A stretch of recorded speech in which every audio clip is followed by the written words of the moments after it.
first time I ever was able to try and get a picture of it. Being to get back, they've had a lot of other issues, unfortunately. Really?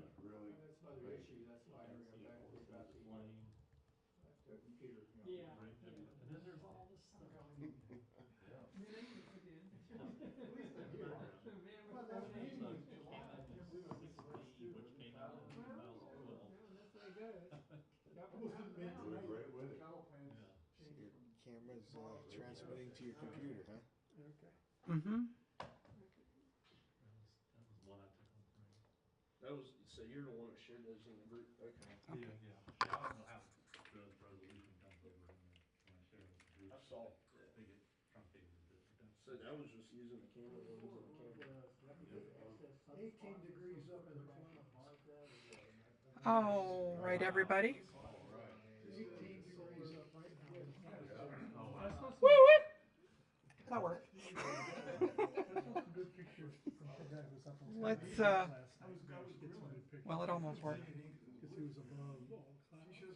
All right, folks, let's bring this nonsense to order. Welcome to the October 14th meeting of the Shenandoah Astronomical Society. And I am your president, Linda, and I'll pass this around for people to introduce themselves. What am I doing? Introducing yourself. Oh, Steve Shank. Dean Toller, treasurer. Mark Sunderland. Red Henry. Jim Medley. Luke Hazel. John Duriso. Mark Tigerman.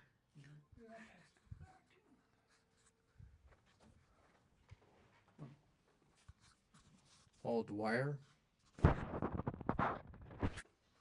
Jim Cutler.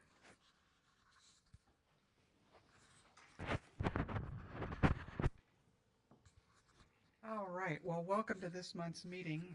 We've had a fair amount of excitement in the past couple days.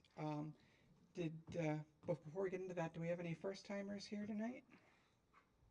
Have you been? Here. Yeah, Paul's a member. Okay, I didn't recognize the face, so welcome back.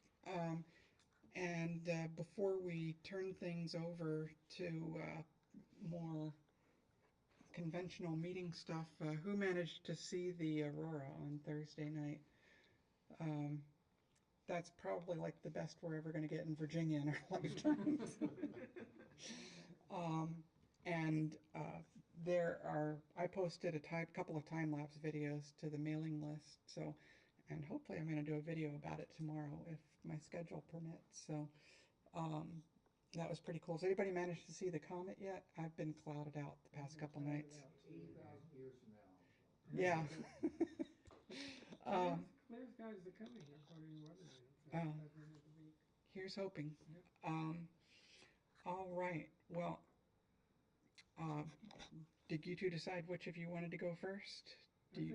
Red can go first if he wants, but he has to leave early. Okay, Red, why don't you take this and you can give your presentation. Oh. Just, that'll clip on your pocket or your wherever you like. Just make sure that the mic part is pointing up.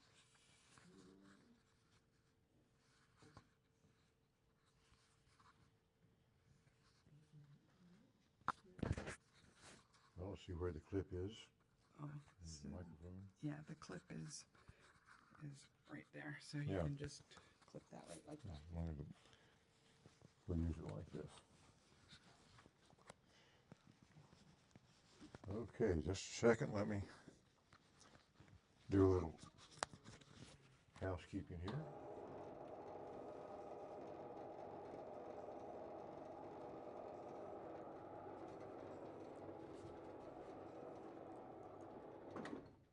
Well, I thought it stopped.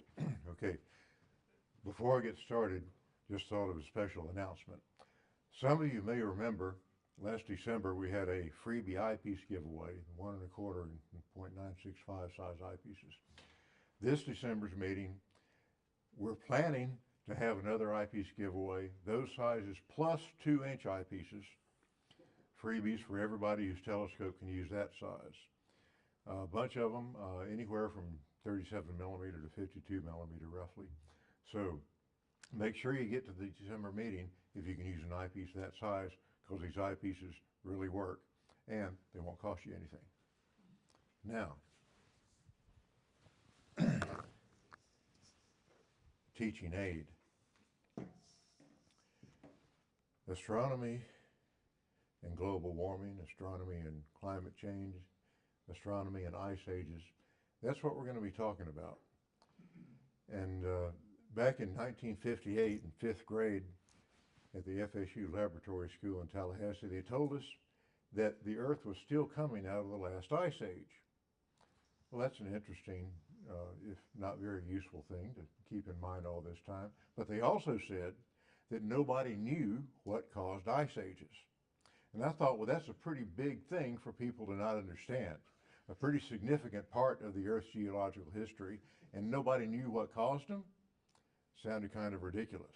Well, as it turned out, some people had been thinking about it and trying to find out and coming up with some pretty good reasons why ice ages could happen. And I'm going to pass this around. Robert S. Ball was one of the finest writers, popular astronomy writers in Britain 100 years ago, and he wrote this book, The Cause of an Ice Age. I think this had been suggested by Sir John Herschel before then, but it's a good thing to think about, makes a lot of sense, and now I believe scientific consensus is coming to the conclusion that what we're going to talk about can actually cause ice ages. And it's great to talk to an astronomically knowledgeable crowd. I don't have to tell you folks that the Earth is round or what an orbit is and all that kind of thing. We're going to be talking about a couple of different things, starting out with the Earth's orbit, then talking about the Earth's actual inclination. We'll get to that later. Right now, we know that the Earth's orbit is just about circular. It's not very far from circular, very low eccentricity. And this is the sun, that's the Earth's orbit. Then the Earth's orbit is just about circular. There's not much difference between the low spot and the high spot of the Earth's orbit around the sun. I read an analogy recently. If you were 30 feet from a campfire and you moved a foot closer, you're 29 feet away from it, you wouldn't notice much. That's how much difference there is between the high and low points of the Earth's orbit around the sun, because it's nearly circular. And the trouble is, astronomically, the Earth's orbit does not stay circular. Sometimes it's more oval, sometimes it's more circular. And why does it change to a more oval orbit? It's primarily influence of the planets, mainly Jupiter and Venus on the Earth, because their orbits are also changing their eccentricity all the time. They have an influence on the Earth, and in a highly erratic, just really irregular pattern, the Earth's orbit will change from a higher eccentricity to a lower eccentricity. Now, what happens when the Earth's orbit is more oval? Let's exaggerate it a little bit like this. When the Earth's orbit is more oval,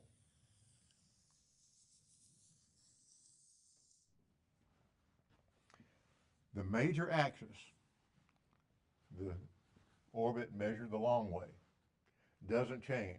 That's what happens with astronomical orbits. The total amount of sunlight the Earth receives doesn't change.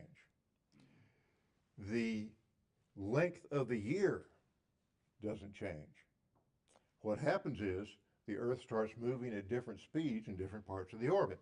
Now we know that the sun is at one focus of the ellipse, and the two foci are close together the way the Earth's orbit is now.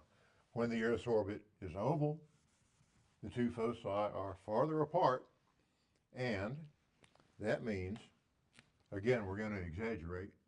Let's say the sun is over here.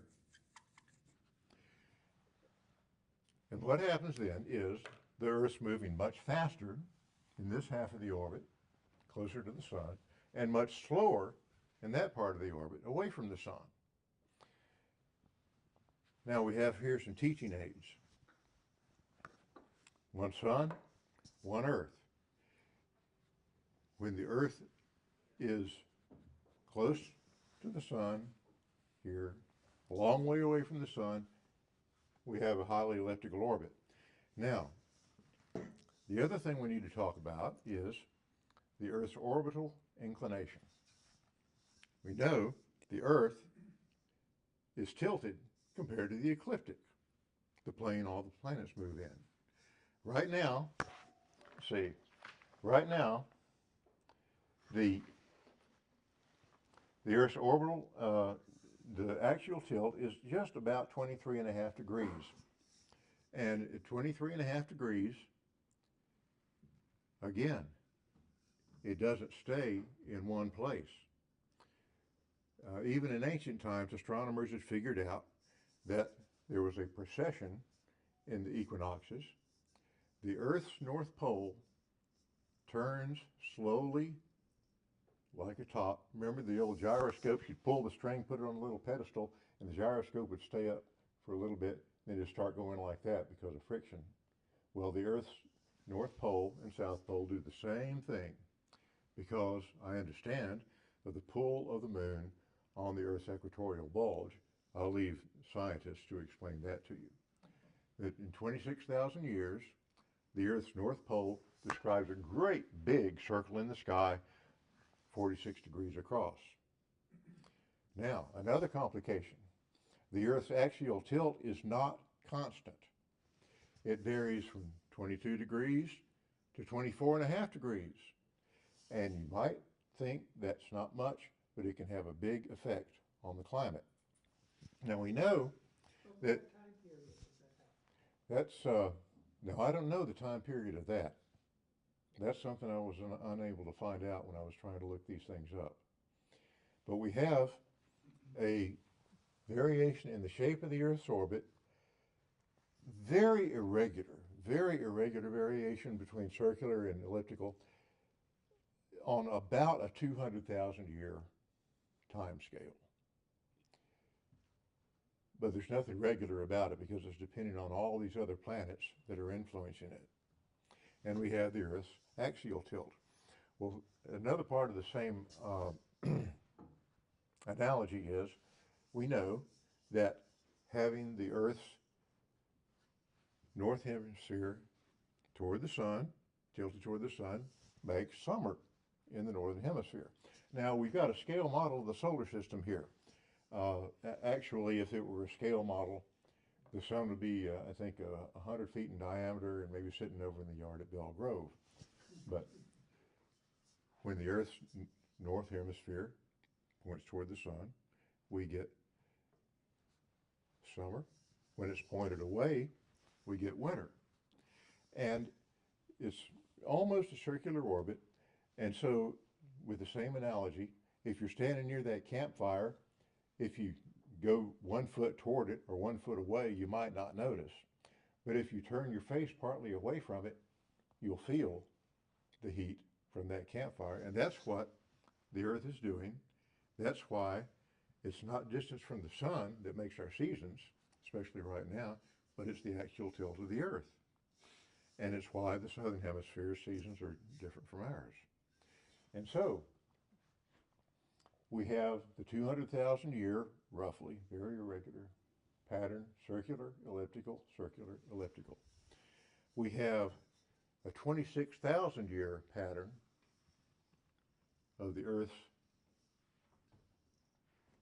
slow rotation, making the ecliptic go around. And I suppose that's why the constellations are no longer where the astrological signs are. I think they've shifted over about one full constellation in the last 2,000 years. And you get all these interesting combinations between axial tilt and position in the Earth's orbit.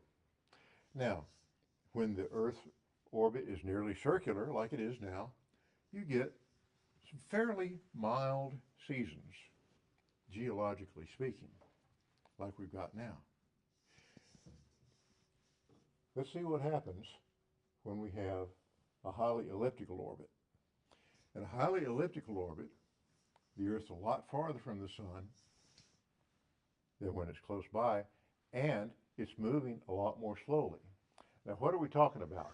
We're talking about a difference between, well, if we go from here, say when the Earth is a beam of the sun, if we're talking about that, right now we got just about 6 months on one side of the sun and just about 6 months on the other side. When we're talking about maximum ellipticity of the orbit, we're talking about 5 months close to the sun and 7 months away from it. That might not sound like a lot, but it's a lot more than we've got now, and it'll do a lot to the weather too. Now, even if the Earth is far away from the sun, if the northern hemisphere is turned toward it, we're still going to get a lot of heat.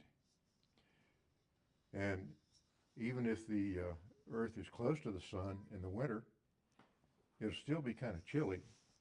But what happens?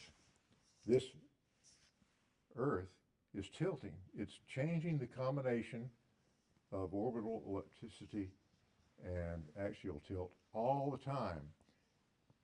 Consider what happens out here in the distant part of the orbit when the Earth's axial tilt ends up pointing away from the sun.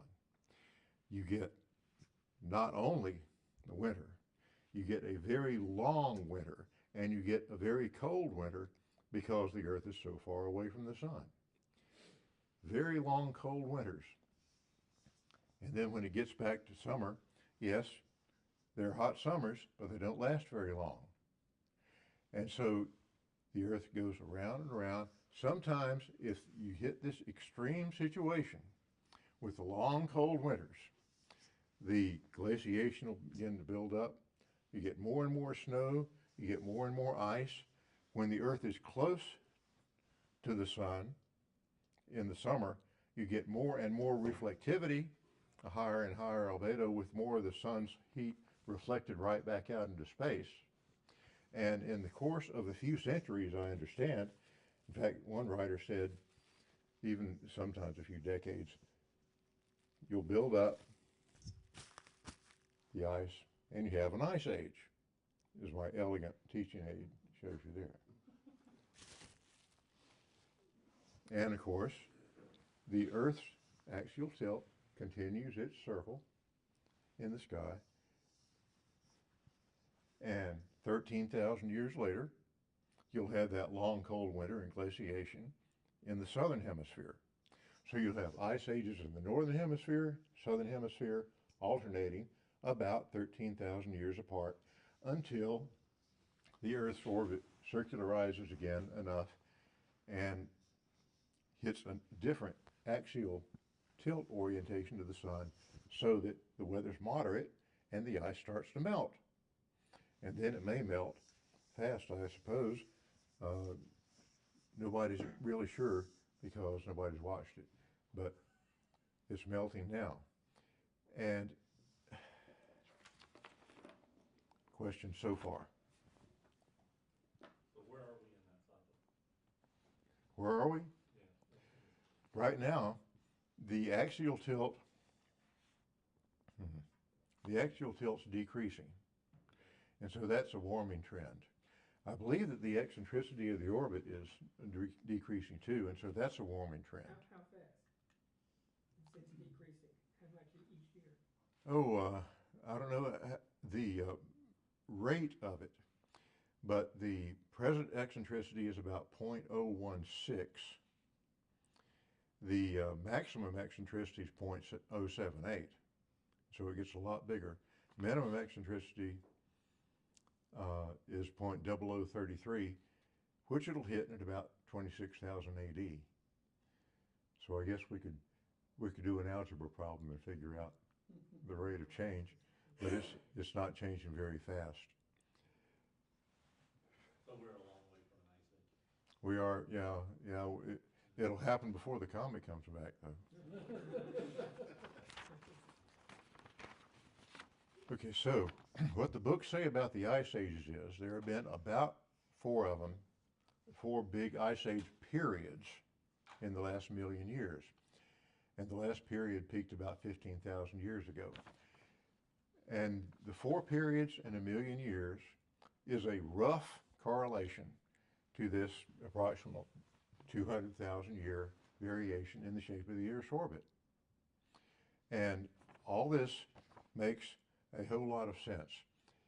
The other half of it we can think of when the Earth's orbit becomes round again. Again, this will peak in about every 200,000 years. There are warm periods. I've read that geologically speaking, it's unusual for the Earth to have ice caps. Normally, all the water's melted. And that's what the Earth is headed for again right now. If you have a circular orbit in combination with volcanism, continent-wide forest fires, which probably used to be the case, meteorite impacts, and that sort of thing, you'd have a lot of water, a lot of flooding, some real big unpleasant situations for human beings to try to live in. Remember, the human race is, the modern human race is propagated only in the last 10,000 years or so. As far as civilization is concerned, 50,000 years, say, in round numbers, to have come out of Africa and really was able to populate the northern hemisphere extensively only after the ice melted from that very last ice age peak. And so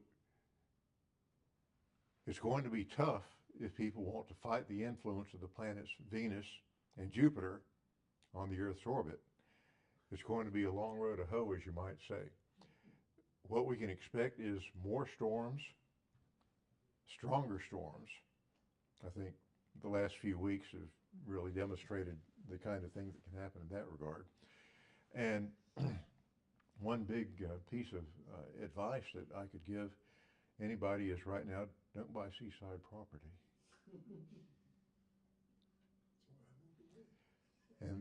And there you are. That's what I know about astronomy and global warming. More questions, comments? This impact of Venus and Jupiter are like the two large planets. Those are the most gravitationally attracted And then that planets. becomes completely unpredictable because anything more than two It's a gravitational three-body bodies problem, along right? It's a three-body problem, and a four-body problem is probably even more chaotic. Right.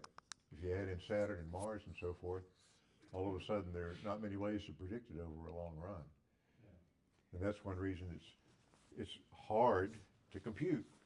It's one reason it's so unpredictable, so irregular, if you look at the charts. Yeah. I think it's legitimately impossible to predict. I think that is truly chaotic Yeah. system So when you when you get more than two. if you've got a circularizing orbit combined with the decrease of axial tilt, then you've got a moderating influence on the Very climate. mild climate, yeah. So you don't have much seasonal change, Right. which sounds good on the whole, but then when you combine that with man-made raising of CO2 levels, Yeah, you can really, But You're I mean, that attributing the explains current like, warming to the orbital eccentricity? Is that the cause of, are you saying that's the cause of today's warming? I missed the first part of your question. You're attributing the current warming of the Earth to the change in eccentricity of the Earth's orbit, and that's what's causing the change versus man-made contribution, which is a major influence. Hell, it's all one system, of course. But at present, the trend was moderating, moderately warming, at least since the last peak of the Ice Age about 25,000 years ago. And so what the human race is doing is adding on to what nature had. Yeah, models would show that, built in that that's what you would expect the climate to be. But then we have more warming than this model would suggest. Yeah. And that's why we have to look at the human factor. Uh-huh. So the other thing I would Yeah. think of is as this gets to be a more sort of circular orbit and everything moderates, what does it moderate? What temperature does it moderate to? Does it moderate to a temperature that's just slightly too warm? And you say the Earth does not Well, of course have ice caps. we don't know exactly. And it probably also depends on the amount of volcanism, which was probably much more intense in previous ages, and the exact composition of the Earth's atmosphere to determine how much heat it retains all the time. Yeah. And so we don't know exactly. There may be ways to determine the average heat of the Earth at different ages in the past. I think there are ways they can make estimates of it. But I haven't read a specific temperature for a circular orbit, for example. Well, we're in this environment right now that's pretty ideal for us. Yeah, perfect. That's what we evolved in. That's what It's by we definition evolved in and ideal for us. flourished in, and if it gets much warmer, Mankind like the lived through degrees of the several ice ice caps ages. melt, Yeah. then as you're right, you don't want to be anywhere close to shorelines. Or buy property further back. Yeah, should solve the Florida problem. What- Yeah. Red, has anybody done, are you aware of any research that looks at solar output over like geological ages to see if there's been any variability there? You know, I don't know. Of course, people since the mid-1800s have been monitoring it day by day. But before that, I think there are some theories as to how much additional heat or less heat the sun was putting out. But it seems to me to be very difficult to actually tell very much about it. Yeah, I'm not sure how you would be able to tell what solar output was in a previous age. Exactly. I know that the sun is gradually warming over time, but we're talking about measured in hundreds of millions of years. Hundreds of millions, yeah. Well, there are ways Look at ice to samples from measure. Antarctica, look at the atmosphere at the time. Oh, take a look. What the temperature He was. laid out this whole business. But there are ways to In that little measure book. the sort of global average temperature. Right, over but then you got to think, then you got to tease out the causes of that Well, yeah, temperature. but just knowing the numbers. Yeah. My daughter did her doctoral dissertation on filling in the gaps in the climate record from ice cores and mud core samples and looking at isotope ratios. But if I imagine a horizontal line through the sun in your drawing up there, where on either side, did you say you get the same amount of sunlight? Well, the total amount of sunlight the Earth receives in a year stays constant. You just get most of it on one What side. I And mean is so- where the circular intersects the ellipse on left and right, you get the same amount of sunlight at those 2 points? Well, that's a good question. If we draw a line there,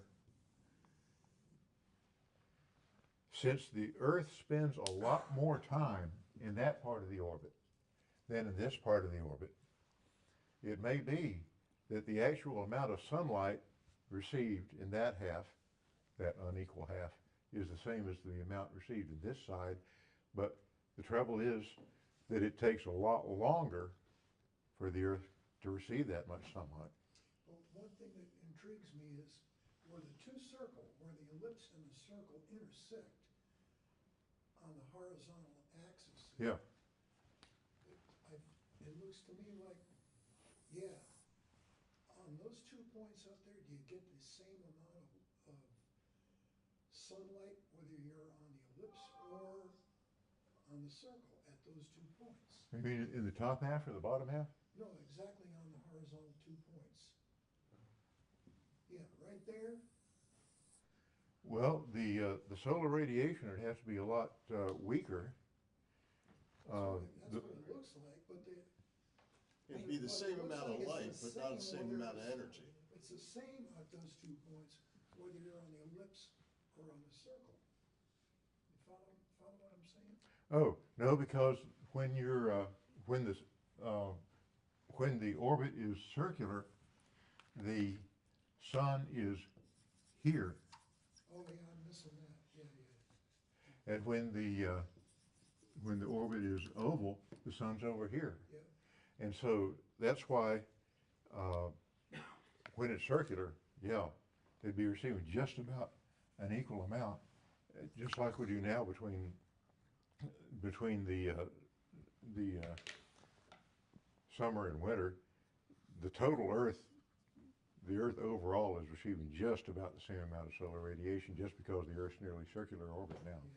So even though the circles intersect at the horizontal line there, the sun is apparently moved. Right. Effectively, the sun moved. The Earth, what happened was the Earth adjusted its orbit, but the length of the major axis, the long way across the orbit, is always the same. I don't understand that. Well, I don't know. It's sort of unintuitive, isn't it? Because it looks like there's a lot less distance for the Earth to go in a year. But the difference is that the Earth is moving so slowly around the outside part of the orbit, the outer part of the orbit, that it takes just the same amount of time to go all the way around. But if you got the big circle, that's a circular orbit, and then you got the elliptical orbit. So at the top, even if you're out this part from the sun, you're still closer than the sun than you were in the circular orbit. So you should be getting more radiation. You should be getting more. Because you're closer in on that model.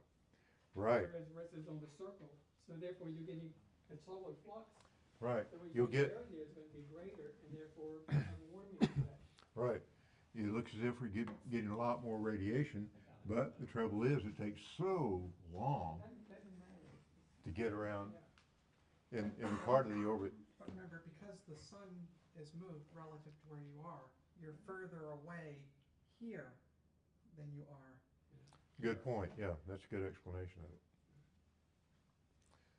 Yeah, But there's also this law of orbital mechanics that says that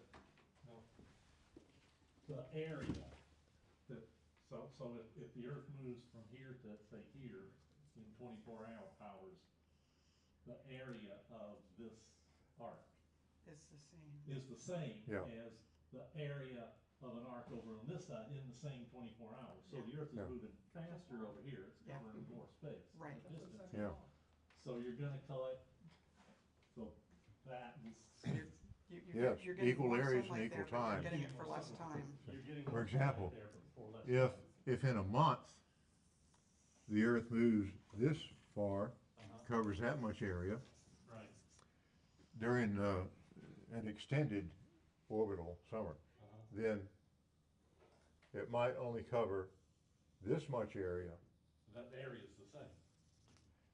that area and that area, and so the summers go fast.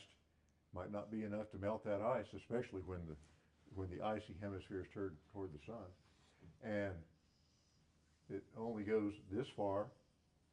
You're getting a long, cold bunch of winters there. Yeah. One of the things I was wondering about, based on your discussion, was when we had the last ice age, was it milder in the southern hemisphere? Do we know? I assume so. I assume they didn't have an ice age in the southern hemisphere, but only in the northern, and just alternating. Excuse me. Has the North Pole always been there, or is it always ever flipped upside down?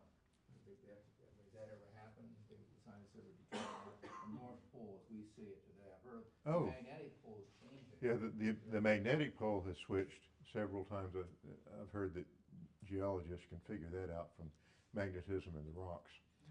But the Earth itself, it's awfully hard to change the direction. A great big heavy ball of rock and iron like this is Spinning turning. pretty fast. And the only thing that has really changed it much was the Earth Yeah. turning slowly at 26,000 year cycle. The North Pole and South Pole sweeping out the circles in the sky. And the hypothesis that we were impacted by a Mars-sized body that generated the moon is predicted to have sped up Earth's rotation quite a bit when that happened. I expect that something like that would really, really mess things up. Yeah, I think I was reading recently that they're starting To question that, they're though, questioning that, yeah, the big splat. yeah. Observation, is the ice pack in the Antarctic much larger than it's ever been in the Arctic on the North Pole? Since there is a moderate effect from how close the Earth is in the summer and how far it is in the winter in the southern hemisphere, I would expect that the temperature extremes and resultant ice buildup in the southern hemisphere would be greater than in the northern one right now in our current astronomical situation. But I haven't seen any studies about that. Now, of course, even in the 1800s, especially in the early 1800s, the Antarctic ice pack was much larger. The earlier explorers couldn't get anywhere near as close to the Antarctic landmass as we can now. Okay, so in your orbit model, with the axial tilt, spring and summer and winter and fall are at specific points in that 1 year cycle, right? So the South Pole would be colder when we're having summer in that elliptical model because it's farther away. Right. So the South Pole would be colder. And the South Pole is on land, and land, and That's- water, you know. That's true. The water is a moderating Moderated influence. More influence, yeah. Right, and, Got the elevation. and I don't know if this is true historically or not, but in northern hemisphere summer, we're actually further from the sun, so A little bit, yeah. yeah. And closer in the summer. And so, yeah, but in terms of long geological ages, I understand that Antarctica has not always been covered in ice. That during the warm periods, There were as dinosaurs. I said, there weren't any polar ice caps at all, and Antarctica was melted. Okay. Well, there's all that and. Of course, Antarctica wasn't in Antarctica too. Antarctica wasn't where Antarctica is. Yeah, right. And I hear, That's true, yeah. I hear that Antarctica, large sections of Antarctica are starting to green up with lichen and various things right now. Well, that's true, yeah, and people also ascribe ice ages to continental drift. There are apparently some aspects of continental drift and its interference with ocean currents, which can aggravate the situation and help an ice age along. What about volcanism down in there? They're reading about that in South, in the Antarctic there. Those are more volcanoes per such. I had no idea it was Yeah. that great compared to other. I've been to 3 or 4 volcanoes myself. Yeah. Personally, climb it. All right. I'm just saying Vesuvius, Mount Lassen, and probably about went out there. But anyway, yeah. So, but just I was reading about it, got interested in one night. I was reading on the internet, and I said, "Oh my God, I had no idea." Of course, they're all underneath the landmass Uh-huh. there in ice, you know, in Antarctica. But I had no idea there are that many volcanoes in Antarctica. Lots of active volcanism going on. Well, yeah. And again, that's one influence, another Yeah, influence, it they can must be a big influence, help yeah. determine when an ice age shows So up. we, Here's another data point of interest. When I was, this was late 70s, early 80s, I was installing or designing and installing, getting ready to design and install a satellite tracking station up at Thule, Greenland, which is like 700 miles from Santa Claus. Wow. And so the first thing we had to do is figure out how we'd make the foundation for it. So we sent a plane load of geologic equipment, and we did a core sample up there in Thule, Greenland, and big, huge core sample. I remember when the first core sample came up, I looked at it, and I turned to the geologist and said, "Is this what I think it is? This looks like frozen swamp." And he told me, he said, "Yeah, the whole Arctic's like this." He said, "In fact, if you go 1,100 miles south of here towards the Arctic Circle, you'll find ruins from Eric the Red's time period." And he was like, you know, late 900s, early 1000s. And you'll find ruins from Eric the Red's time period, granaries and churches and all kinds of other stuff. So that's a data point of interest where you know, Yes. it was clearly a lot warmer up in the Yeah, there have been big warming periods. All this is so irregular. The ice ages come and go, the cold and warm periods come and go, just because, well, for one thing, of all these astronomical factors. And so we get those warm periods, and then down into the 1600s, what they call a little ice age in Europe, when, for example, the Thames River in London would freeze over during the winter, and they'd hold fairs out there, which wasn't happening before then, since London had been occupied. It hasn't been happening since either. Just indications of how this is so unpredictable. There are so many factors at work, and so that is what we know so far about how astronomy can cause an ice age. Thank you, Red. Thanks, Red. Here. Let me get this table out of the way. Do you want to do your constellation presentation?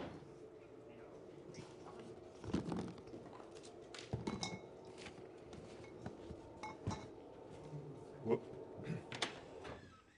Well, it counteracts, right? So there's anthropogenic global warming counteracting the, Well, you put the sun in a cardboard box and that'll cool it things got down. colder in here as soon as the sun went down there. Yeah, that's right. Yeah, I use high-tech stuff, you know. Trash can, Red. I'm committed to modern technology. Yeah. Thanks for your assistance. You're quite welcome. Thanks, Red. We'll be here till Tuesday. I'll listen to some of Dane's talk because I like it. He knows good stuff. Stand up astronomy. So now I'll make it dark in here. Okay. There we Start a new ice age. Now, I don't know which switch does what, so Just brace flip them yourself. all. Yeah. Wrong one. There you go. So go ahead and share your screen, Dane. Can you share your screen? Oh, and Red, can you give Dane your mic? Oh, sorry. Here it was. Not yet. Carried it around. This crap.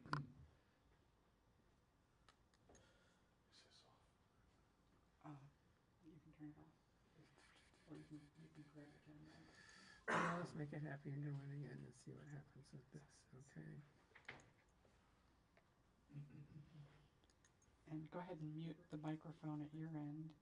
I've already, oh, they turned back on. Join in companion mode. You won't have that problem. Or is that only a corporate meet day? Might be able to do that. Let's cancel that. Let's take care of that. Let's go back to that. Let me turn off the mic. Let me, oh, God. All right, there.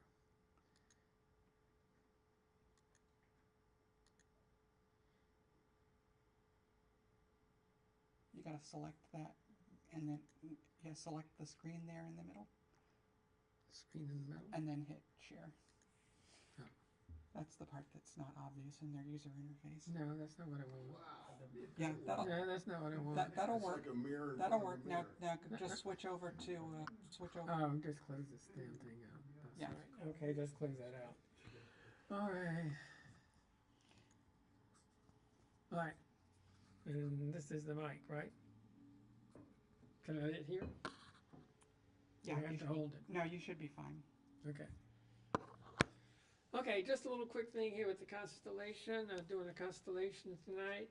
Of course, I always like to start out just kind of assessing what things look like in the sky in general, and what's going on.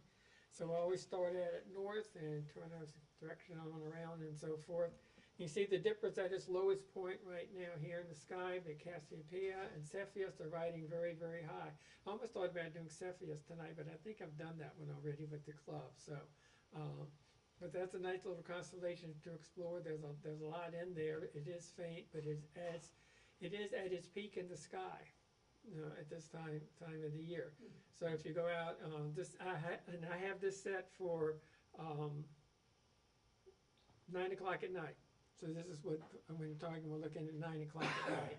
So Cepheus is riding high, so you might want to go ahead and take a look at it along with Cassiopeia, the double cluster, etc. And also, but the Deborah's low, Draco's coming around like so. Coming around to the northwest, we can see that Bootes is setting. Corona Borealis is setting. and that recurrent nova hasn't done anything yet. And my prediction is it will go off right when this is opposite the sun, on the opposite side of the Earth from the sun, so we can't see it.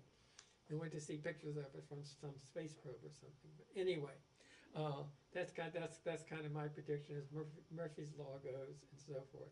Hercules is still well placed in the northwest, and it's kind of nice in having it in at that angle, because you don't have to look straight overhead to try and find something. You can actually have your scope at an angle like this and explore the constellation pretty well.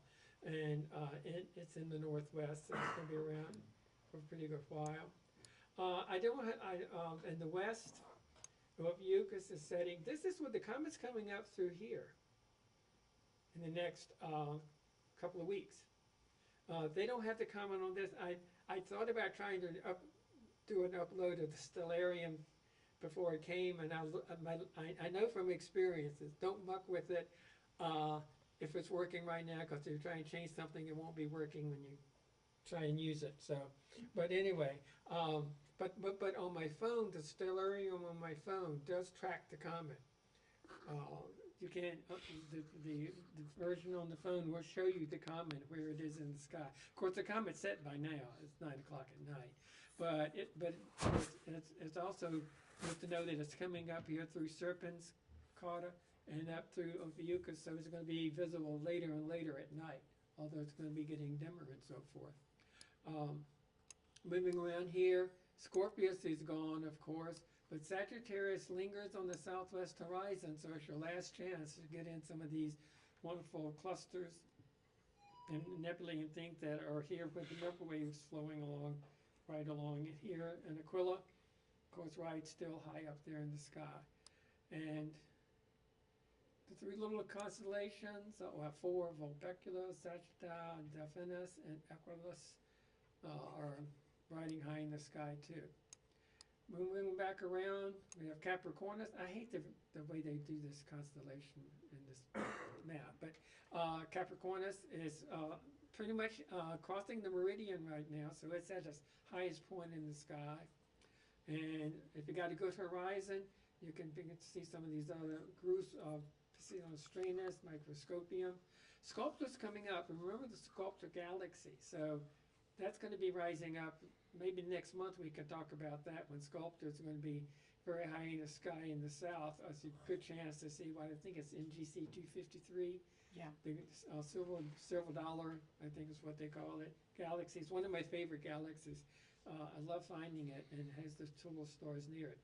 Aquarius rides high here in the sky, and we're going to come back to that because that's going to be the constellation we'll talk about a little bit in a moment. Cetus is coming up. Pisces is here, and Pegasus is now well placed in the sky, coming up in the northeast. And so you can you got M15 here, Andromeda Galaxy M31 are rising up high in the sky, so they're good targets to start looking at now.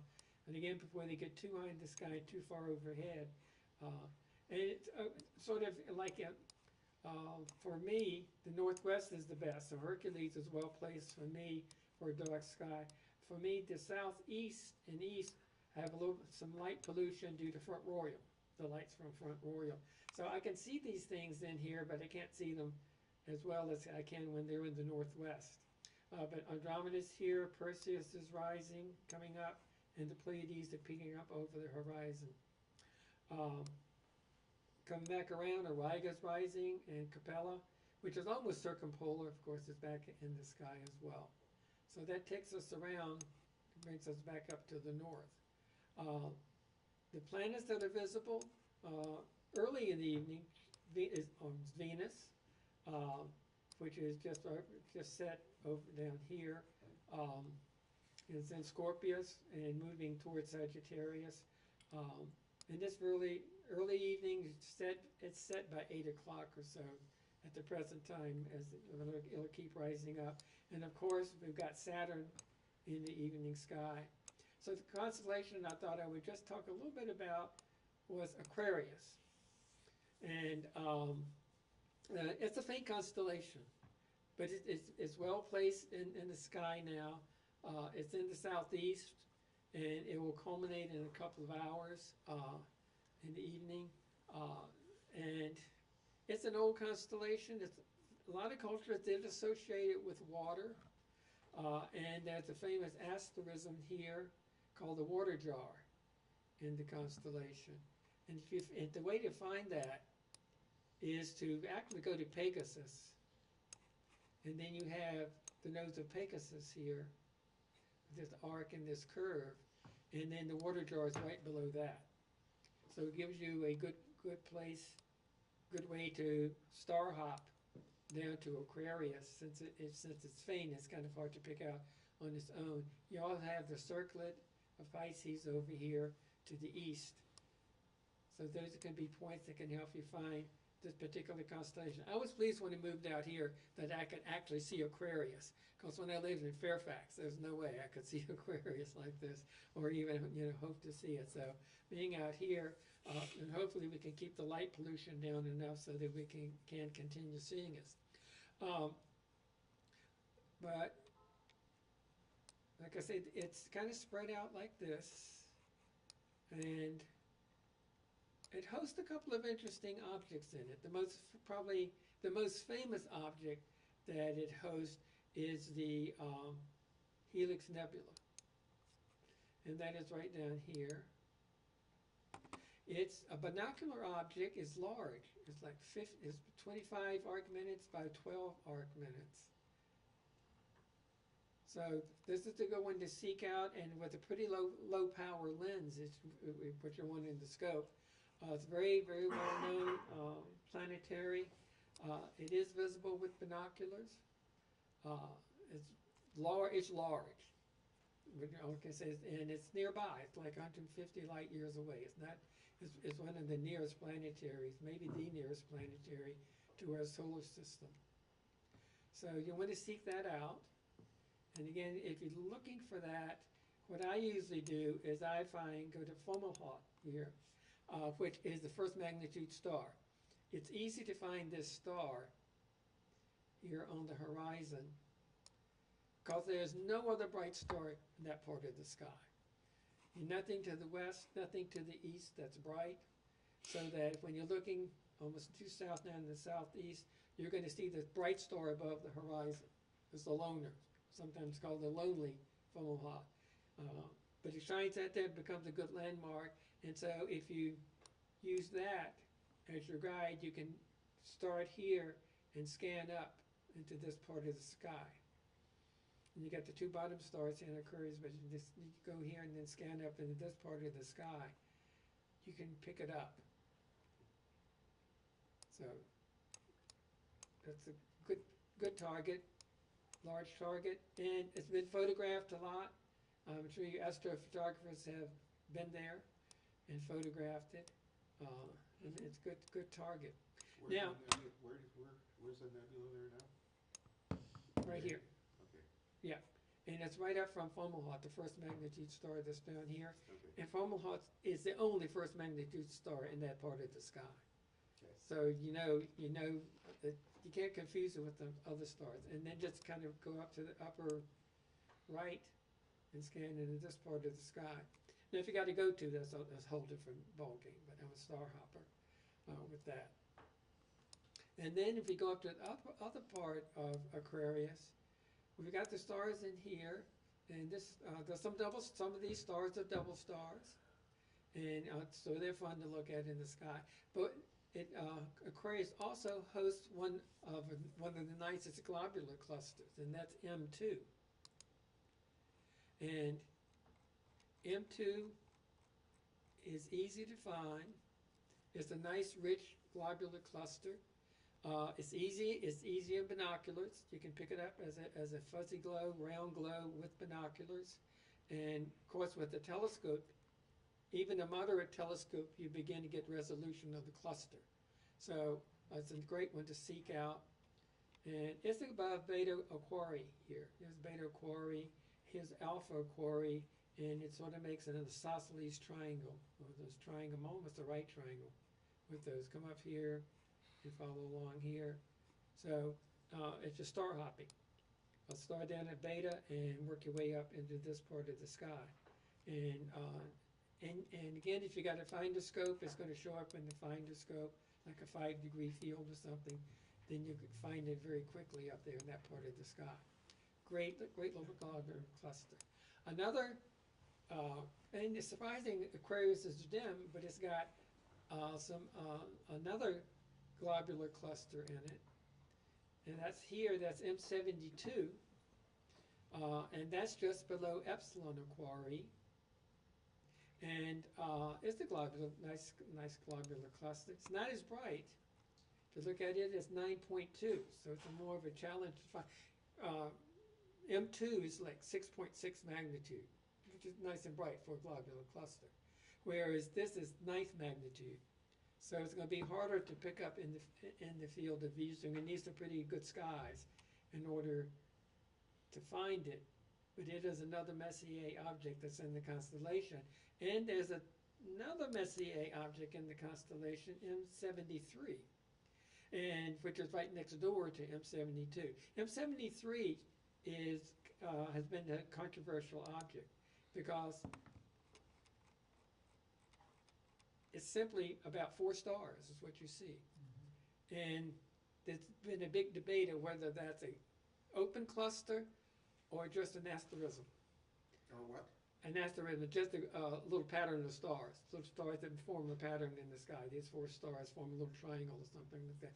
And it's just a chance of alignment that these stars appear like they are in a cluster. There's been a lot of controversy on that. I think the current thinking is that it is not a cluster.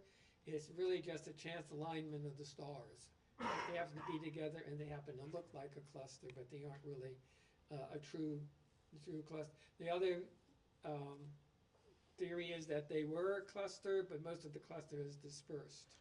So this is kind of what's left over. So it depends on what source you read as to exactly for that. So that's a little controversial. But another object that's really great to find is this Caldwell object. And it's interesting that this was missed by Charles Messier and his fellow astronomers when exploring this part of the sky, and that's the Saturn Nebula. And center that, and there you go. That's why it's called the Saturn Nebula, because it's got these lobes on each side. And that's not hard to find. When you find it, even with my CA, it's a definite blue-green color. You can find it, and all I have to do to find it is to go to New Aquarii, to find Aquarius here, hop down from these 2 stars over to New Aquarii, which is a 4th magnitude star, and go due east. Oh, excuse me, due west. Go due west. If I had the grid on, these would be basically at the same declination, and just scan from here over to here, and you've got it. It's not hard to find at all if you're doing star hopping. M73 I've seen, and it does look like just a few little stars. M72 I have a hard time with it. In 9th magnitude, I'm going to have to wait till it gets more to the western part of the sky before I can try and find it, because it got too much light pollution in the south, in the southeast and the south, again from the local area and so forth. Saturn now resides in Aquarius, and it's going to be there for another year or so, and then move into Pisces. So, of course, that's a good target to look at. And interestingly, too, there are 2 meteor showers that are associated with Aquarius. One is the Eta Aquariids that occur in early May, around May 5th or 6th. They are the other side of the orbit of Halley's Comet. And this month we see the Orionids, and the meteors, the dust that we see that produce the Orionid meteors are from Halley's Comet. Well, Halley's Comet comes through the solar system, so that it intersects here, but it also comes back and intersects another part of our orbit 6 months later. And that's the Eta Aquariids. So these are also dust. This is also the result of dust from Halley's Comet. It's just on the other side of the orbit that we get. So that's kind of an interesting. Halley's Comet gives us 2 meteor showers during the year. The problem with the Eta Aquariids that occur in May is that Aquarius is very far south. And so in the early morning, it's very low in the southeast. So it's very hard to pick up any meteors from the meteor shower simply because most of them are below the horizon. And it makes it difficult to see. The other meteor shower that's associated with the constellation is the Delta Aquariids. And they appear to radiate from here. And they occur in late July. Now, I think I've seen Delta Aquarid meteors, but I think I see a lot of things. I'm looking at it, I convinced myself I'm seeing a lot of things. But what happened, interesting that happened here, was that this was back in 1992 when the Perseid meteor showers are really going to be at their peak. We were back on the densest part of the cloud, and they did put on a great show in 1992. And so forth. But I was out looking at the Perseid meteor showers, and this in August, early August, and I kept seeing meteors coming from the southeast part of the sky. And I would see the Perseids, and then I see this meteor come across this part of the sky, coming from the direction of Aquarius, moving slower, more yellow in color, which is typical of the Delta Aquarids. And I must have seen 6 to 8 meteors in that one night coming from that part of the sky. So I think they were a little bit active and actually, and they last over a period of time. Meteor showers are not one night. Yeah, my understanding is they have a broad peak. Yeah, broad peak and all. So, so I'm convinced that I did see some Delta Aquariid meteors one time.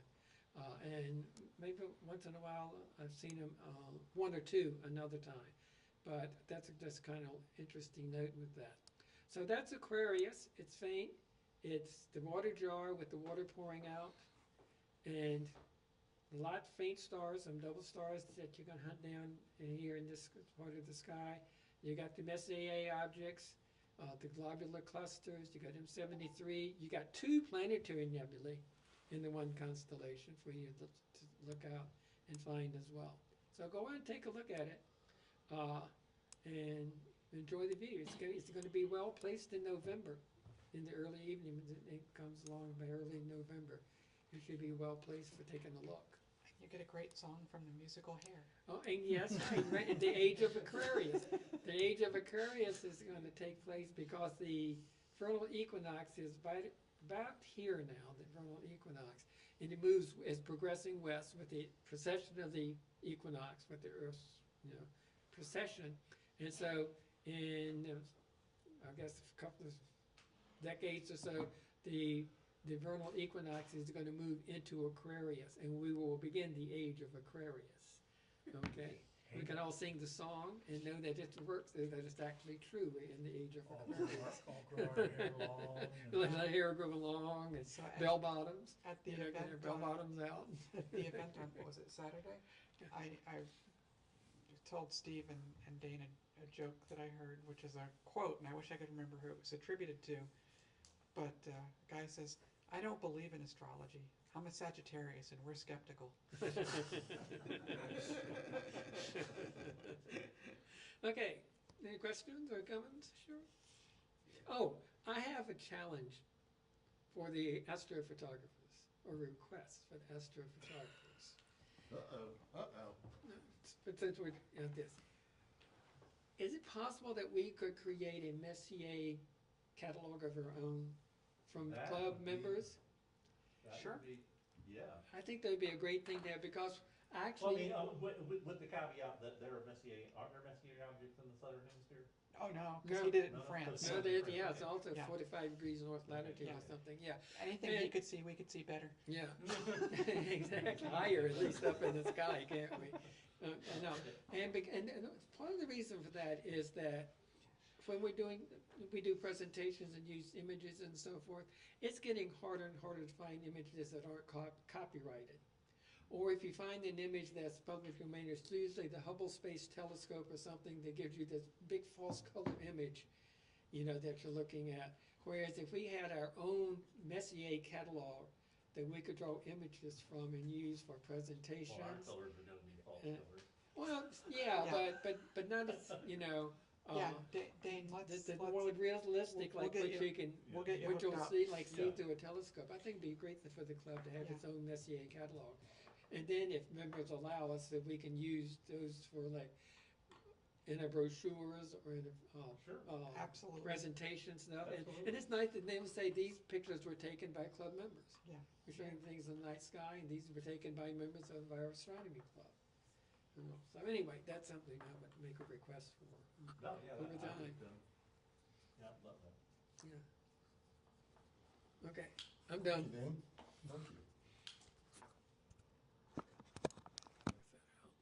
Thank you. What have I got going here? Okay, so we had three club events since the last meeting, right? We had, Four The- scheduled. yeah. Three held, yeah. Yeah, we had the Frederick Middle School, which went pretty well, although the dew was fierce. Oh, God. Yeah, poor Jim got dewed. My battery Yeah. died. Yeah, I got soaked. And then there was the one that I missed, which was at Shenandoah County Park, which sounds like it was a great event. It was a great event. We had like 45, but you were there. And we had a great turnout, and you were, Mark, as well. And a really good turnout, very enthusiastic crowd, lots of kids. So yeah, it was a good time. And we had 5 scopes, I think, total of 5 scopes. Yeah, and then We had a great night. It's a good, clear night. and then we had on Saturday the event at the Arboretum, and it wasn't a super crowded place, but we had people stopping by the booth all day long, and we were showing them views of the sun and white light and hydrogen alpha, and they were very interested. There was a lot of good questions, and And those two manned the telescopes, and I manned the table, so we had got a lot of good conversations about light pollution and yeah. literature given out about, lighting and so forth, so that we were able to do that as well, so it worked out. So what do we have coming up? Well, before I don't think we have anything, but before we get into that, the one thing about Saturday that really, I guess, struck me were the number of people that come up and said, we understand you have telescopes set up looking at the sun. So there were people walking around talking about what we were doing. And we had people saying, "Oh, I can't look at that. That's not safe." Yeah. Oh, but the great one was an older lady, well, I shouldn't say older, she's probably about my age. I got to the point where when folks would walk by, I would say, would you like to look at the sun safely? And this one lady come by and I offered her that, and she said, oh no. I said, now, I have a solar telescope. I said, now this telescope was specifically designed to be safe to look at the sun. I've had men lie to me so many times. I cannot argue with their logic. So I turned and pointed to Linda and said, well, maybe you look through hers. She didn't. I was tainted by guilt by association. But overall, it was a lot of fun. It was. It was a long day. It was warm. Yeah. But it was a good time. Yeah. We don't have anything scheduled coming up, do we, Dan? You've been the No, keeper of the at one schedule. point I looked at an earlier form of this, Oh, I took it down, Dean. Sorry, you want it back No, up? that's all right. I looked at an earlier form about the possible observing dates, and at one point we had Cedar Creek in for October the 26th, but I don't think. I asked about that and he declined it. So Oh, okay, so then we so- have nothing scheduled for the rest of the year. Okay. I wanted to bring something up though. We were asked, we've received a couple of messages about, is the club gonna do anything to view the comet? Yeah. So is that something we want to potentially look at doing? And if we do, where would we do that? Which brings up another point. And Dane, I think you have the contacts at Blandy. Is there any chance they would let us use their property as an observing location? Send them an email tomorrow and ask them. Because there got to be a quick response because the comet's going to be visible the next couple of weeks is going to be the best time for viewing the comet. Yeah. And even if we can't get something worked out for like a Now more you- permanent thing, maybe we can do an event with them. Now, are you asking about a public event? Or are you asking just for club members to have a place where they can go? Both. Either or. If we Yeah. can invite the public to, Would they like to that's join us in sponsorship. observing the comet? Maybe you gotta approach it that way, probably simply because of liability issues and stuff. Cause they have people on their property at night looking at stuff. It's gonna have to be sanctioned by them or approved by them for sure because of insurance issues, I'm sure. So, but you can ask. We can ask. Yeah. Worst they can I say mean- is But I'll no. tell you, We can- Shenandoah County Park would be a good place. Where? But Shenandoah County Park, if Do we have a- Teresa, asked Teresa if we could, Do we have a Think good of last western year? horizon there? yeah, they could, yeah, cause I'm we, trying to when I was, remember. when I was there the other night, looking south, Venus was here and over here was a very decent horizon. And the comet's coming up over this way anyway. Yeah, So, yeah, I Yeah, would think that either you or. could get, okay. Well, why don't we, Skyline Drive, what? Skyline Drive. Skyline Drive, the, problem with that, I don't know, but my only thing about that is there are a lot of people are gonna go up and do that. So you try and go up there and park at one of the overlooks or something, I understand, it's like really hard to park because a lot of people are going up there for that very thing, they want to try and see the $30 comet. to get in. Yeah. No, I have a lifetime pass. Well, I got my pass. For Shenandoah. Did you get yours when it was still $10? I did. I've had mine a long time and it still works. I used it the other day and it works still. So, yeah. I get in free. okay, so we'll see what we can find out about that. Okay. You'll take the that's it. lead So on the I will, contacts? let me contact Teresa Okay, and see if we could be, well, we're gonna be at the park, it's early evening anyway. So now like, if we get at the park from like 7 to 9 or something like that, to try and find the comet. Yeah, Yeah, and then but we need to pick a date, and then that way she can tell the, I, sheriff's office to leave the gate open for us and that we're gonna be there. okay, That the issue is that we have to let them know we'll be there and they will unlock the gate, and the sheriff needs to know that we're there as an astronomy club kind of Okay. event. and we've, as Linda said, we're active again with the middle school. And their location is pretty good for observing in the west as well, so I'm probably gonna reach out to them about maybe putting something together Okay. for the school, so okay, That would be a good public outreach spot too. yeah, it would. and so The hopefully only some, problem there is getting multiple telescopes. How did it work out for you all that brought telescopes? I mean, that's do you fine. have enough Lugging space? it up Was the it- stairs was kind I'm of, sorry? lugging it up the stairs was kind of thing. Yeah, that's a problem. But you know, with the comet, binoculars are a good choice, so, Yeah, Yeah. oh, yeah.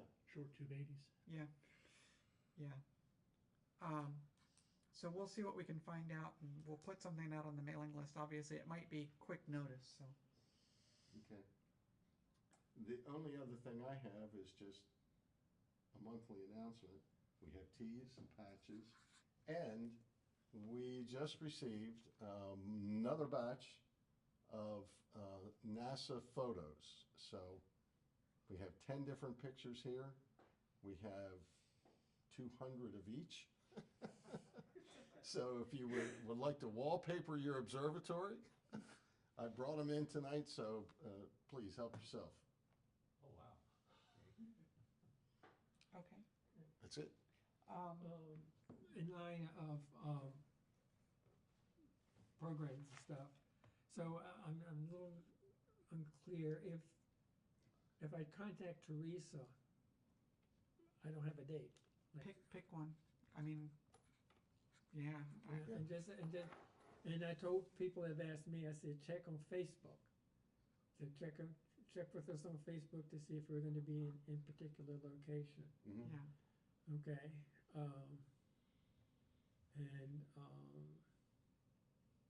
this weather forecast is looking good after tomorrow.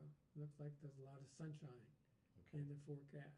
So if you want me to pick a night and just say, let you know to the club that we have permission to be at Shenandoah County Park Friday night, if anyone that wants to show up and look for the comet. Yeah, Cause like, you know. I think 'cause that sounds, I should be able to see the comet from my house. yeah, You know, I got a good horizon. yeah, Kind of thing, you know, but I can do that. I also have to contact Teresa at Shenandoah County Park about next spring. They're putting out their catalog, sending it for publication, to send it at the beginning of the year, so she asked if we could commit to a date in next spring for being at Shenandoah County Park. She really liked us being there 3 times this year. She thought that was good and enough. And if we do it like spring, summer, and early fall. that sounds good. Session, and, you know, makes sense. So last year we did April, we did July, and we just did October. So Yeah. looking at something like that. Looking at the calendar, lunar calendar for May of next year, it's pretty lousy for April. But May 3rd looks good. A Saturday night, May 3rd looks good. It's, moon's a little bit less than first quarter, and so we'll be able to look at the moon and Jupiter, and things will be out as well. Saturn will be gone, but Jupiter will be out. Mars, remember Mars is reaching opposition in January. And so Mars is going to be well placed in the night sky. So we'll have Jupiter, Mars, and the moon. People will love it if they can see those 3 things, you know, through the telescope. Plus the other things in the night sky too. But that should make for a good observing session. So I'm going to suggest to her May 3rd as Sounds the good. date that the club will commit to for being there. And later in the summer, I guess we could figure out July and Pick the dates then. August. Yeah. Just pick the dates. Yeah, I'll Let pick me some know, days with her. let me know as soon as you get them locked down, and I'll get Okay. them on Night Sky, and I'll get them on Facebook. Okay, all right. And then maybe at the next meeting, are people satisfied with having this kind of format of possible observing dates with the phases of the moon, so we can, if people are asking for sessions, we know kind of what's going on. Yeah, that makes sense. Also, what I find, I'm trying to do with this, and we may have to do this a little retroactively, is keep a record of who has participated in these, so at the end of the year, with club members, if we're going to recognize club members for their participation in the events and so forth, we have a record. That'd be a nice thing, yeah. Yeah, you know, so, and if we do a December retrospective on the year kind of thing, and so forth. Okay, so, Teresa, you do the middle school. I'll contact Teresa about Okay. getting permission for club members to come out one night, and so I'll look at the weather forecast and look at the best prospect probably.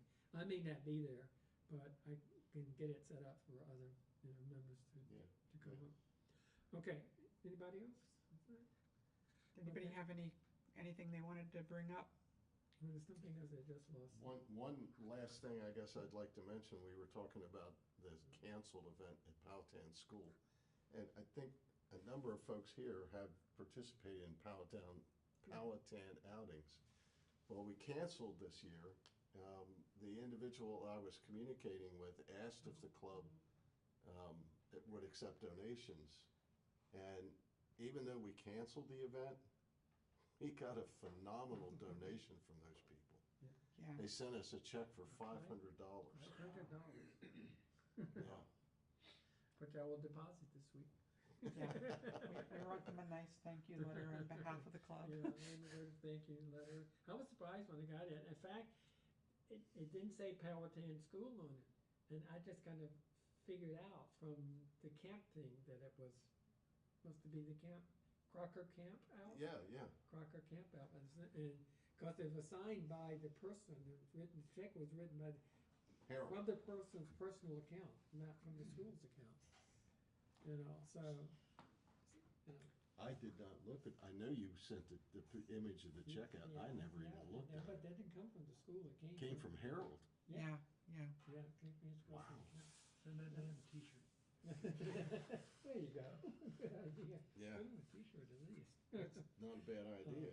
Yeah, The other thing is, I would suggest, since we don't have observing sessions coming up, is maybe at the next meeting, have a little discussion about how can we prepare for next year in terms of resources that we can have for observing sessions? Like, you know, we do star maps, we do the handouts and things like, what handouts do we want? Are there other things we want to get? We've got in our budget right now with the donation from $500 donation of, and we've paid for the brochures that you did and things that you did, and a few new membership things. Once I make the deposit this week, we'll have $1,800, or just over $1,800, $1,806.32 or 83 cents in our account. So if we can find materials that we would like to be able to distribute, people can have a take-home kind of thing, you know, from our events and so forth. We have the money to buy some stuff and do it. Also, we need to print some more brochures, club brochures, and haven't done that yet because I've got to go and do a little editing on that. But is the club fine with me printing some more brochures? Absolutely. Yeah. Okay. Yeah. Well, All right. And in that thought, we've had, Linda and I at least have had some discussions about her idea with the website. The question's been asked a couple of times. Do you have a website? By people coming up to us at these Mhm. events. Yeah. Mhm. So I think we want to take another look at that. Well, the cost could be anywhere from nothing to about $100 a year. Yeah. Um, And we just got a donation of $500. yeah. So, 5 years of website. I suggest we have a subcommittee to handle that. yeah, 2 or 3 of you get together and work out the website. I've got a kind of a proof of concept thing set up, so if anybody is interested in working on that with me, just let me know. All right, Jim, anybody else, just let me know.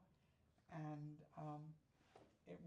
we've got a thing set up through WordPress, so it's just a question of how we do that, which basically how much we spend determines how much functionality we get, basically.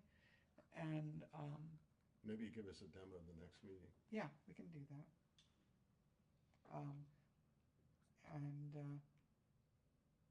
We can get online as quickly as a couple of hours after we say yes. So Okay. One other thing. Yeah. I just got more. We normally give us, and in the past, have given a club donation to the International Dark Sky Association, which is now called Dark Sky International.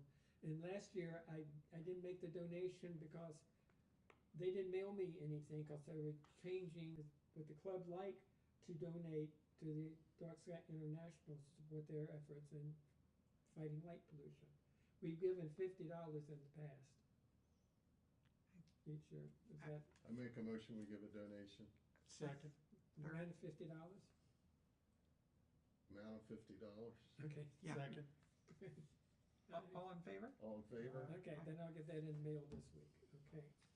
So that's taken care of. By the way, what is the total Oh. number count on our roster now? 29. Okay, just We have can't break that, 29 paid members. just can't for break this that year. 30 mark, I'm Can't telling you. make it. And Oh, Got any new do ones? you have money for me tonight? I do, but it's in my desk at home.